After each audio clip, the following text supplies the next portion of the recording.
Welcome to the channel, guys. Today we're going to be overviewing Jason's Factory 5 818.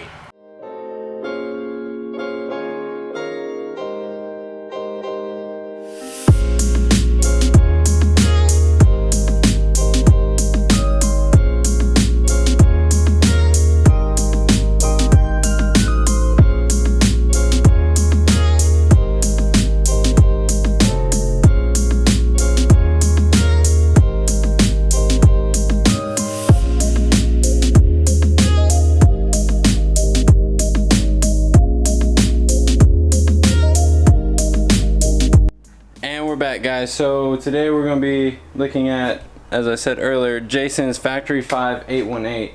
So Jason, what can you tell us about this awesome car's interior?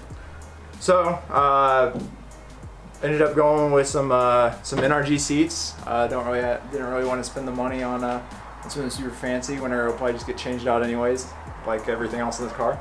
We got some NRG seats. We got a NRG steering wheel with the NRG wireless wheel controller.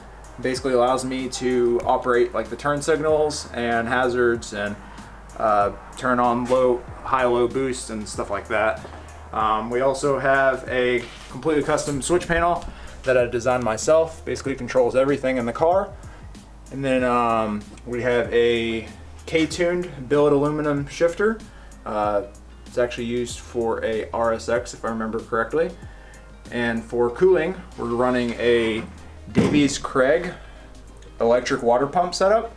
So rather than the normal mechanical water pump, I'm going to be running an electric water pump that is a lot more efficient. And eventually, whenever I get around to it, we'll have a digital dashboard that will be running off Android for the Mega Squirt system. So pretty cool. So how long have you been working on this car, if you don't mind me asking? I know we're kind of cutting in here. No, it's fine. I've been working on it for 4.5 years in this exact same garage the entire time. I had it running for a little bit, and then it ended up having some mechanical issues. Turbo was bad, so I had to send that off. So it's been down for the last 6 months while I wait for the turbo to get rebuilt and everything like that. But we're looking good to hopefully start it sometime later this month. And it's only left the garage once, so looking forward to it leaving a second time. Yeah. So I know everyone's going to be asking, what kind of motor this car has, or they're asking what kind of car is it, all that cool stuff. But like I said earlier, guys, it is a Factory 5 car. So literally, this man has dedicated his time to building it in the garage. So that's pretty cool.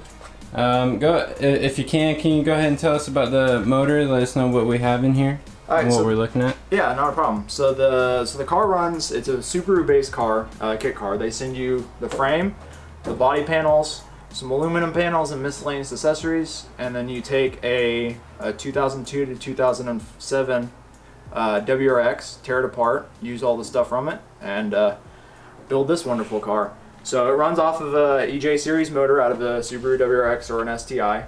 This particular motor is a built EJ22T that was sleeved and bored to a 2.5 liter, and it's fully built, can withstand 800 to 1,000 horsepower.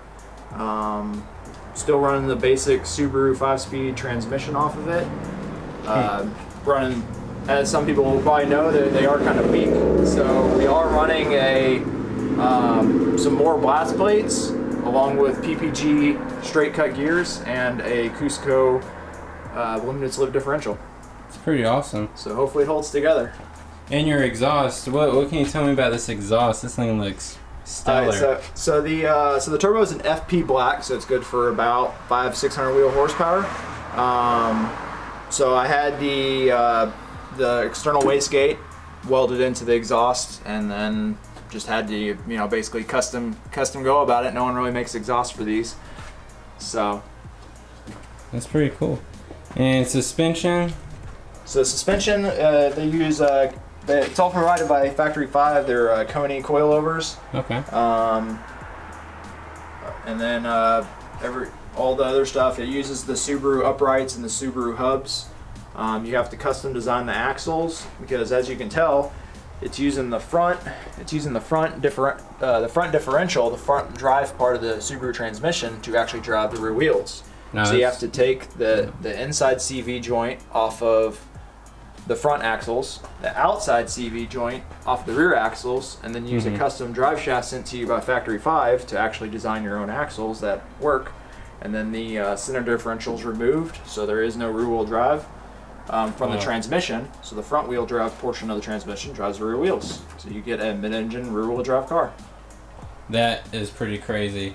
And what's kind of like your background with cars and stuff? Because obviously a bunch of people who build a car in their garage must have some sort of background in electricity or something.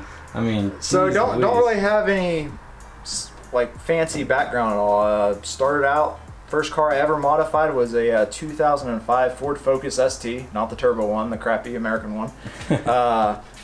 Started out just doing like a intake, header, exhaust. Ended up first experience with wiring a car. Ended up putting nitrous in it. Oh gosh! At one point in time, was running a 100 shot and a little 2.3 liter Ford Focus. Thing ran great. Never skipped a beat. Ran awesome. It was a great little car. Beat some 350Zs and some older Mustangs. So it ended up running about a 14.0 in the quarter mile. Oh wow! And I ended up getting rid of it and got into bikes for a little while, but now that I have kids, a new bike wasn't really going to be the best thing. So I needed something else, and after deployment, decided to get something like this. It's been quite the journey. Wow. Guys, this car in person is just so amazing, and knowing that it's been built by hand. So this engine from a Subaru WRX is usually in the front of the car, but as you see here, it's in the back. So how have you been able to mitigate the whole overheating issue, if there has been or is one? I don't know. So yeah, normally the so the car was designed to use the air-to-air intercooler system from a Subaru, but without that big giant hood scoop on the front, it doesn't really do so well in the back. There's not a whole lot of airflow back there. Some people have been able to make it work, but it's still not perfect. So what I ended up doing, which is a very common thing to do, is install another secondary radiator right up front and run a air to water intercooler system. So what it does is the water goes through the radiator and cools off. There's an electric water pump down in the bottom down there. So then what it'll do is it'll flow to the back, and it goes to this bad boy, which is basically just another radiator that the air flows through. So you got the air that flows through the turbo, goes through the core and into the engine. It works really well. You end up getting maybe 10 degrees over ambient under most conditions. So it still keeps the engine really cool, and you don't get those high intake air temperatures that you normally would with a air-to-air intercooler. And then with the actual regular cooling system, I ended up getting rid of the mechanical water pump and ended up, like I said earlier, going with an electric water pump and removed all the extra stuff from the Subaru. So this engine is a very, very basic cooling system. Water comes in through the intake on the very bottom, comes out through the top, and goes right up to the radiator. I removed all the coolant tank for the turbo, all the cooling lines for the throttle body and all that fancy stuff. None of that. Real basic. One entry into the engine, one exit out of the engine. Awesome. So I think we missed it earlier, but your fuel pump and fuel pressure and all that, give us a little feedback on that. All right, so the Factory 5 fuel tank that they send sucks. It leaks, it rusts, worst fuel tank ever. So what I ended up doing was going with a custom Boyd welding fuel tank. They designed fuel tanks for the Factory 5 and for several Factory 5 vehicles. So what I have here is I actually have the fuel tank with a DW200 lift pump, which pumps fuel from the fuel tank into the surge tank down here. Kind of hidden right now. And in the surge tank, we have two Walbro 450 liter per hour fuel pumps that feed the motor. And that goes up into the motor, and feeds fuel through some 1650cc injectors. Once again, like I said earlier, turbo is good for about 600 horsepower, so we need big injectors to go with it. One thing I wanted to design into the system whenever I built the engine and kind of went through the thought process is I wanted to be able to remove the engine without having to spill a bunch of fuel and oil and everything everywhere. So what I'm doing, or what I did, is go with some quick dry brake connectors. So what you can do is you can remove it, and you can actually take all the fuel lines off the vehicle with fuel still in them. You don't have to worry about draining them, and pull the engine without spilling fuel everywhere. Well, that's awesome.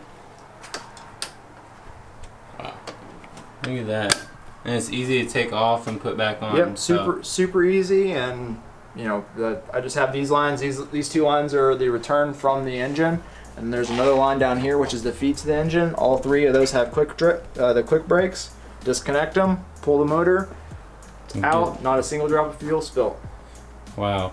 So I know we talked a little bit off camera about the car, and you did say that it's really for track use, but you can also drive it on the street. So what are your plans, if you don't mind telling the viewers, for this car? Like where do you see it mainly being?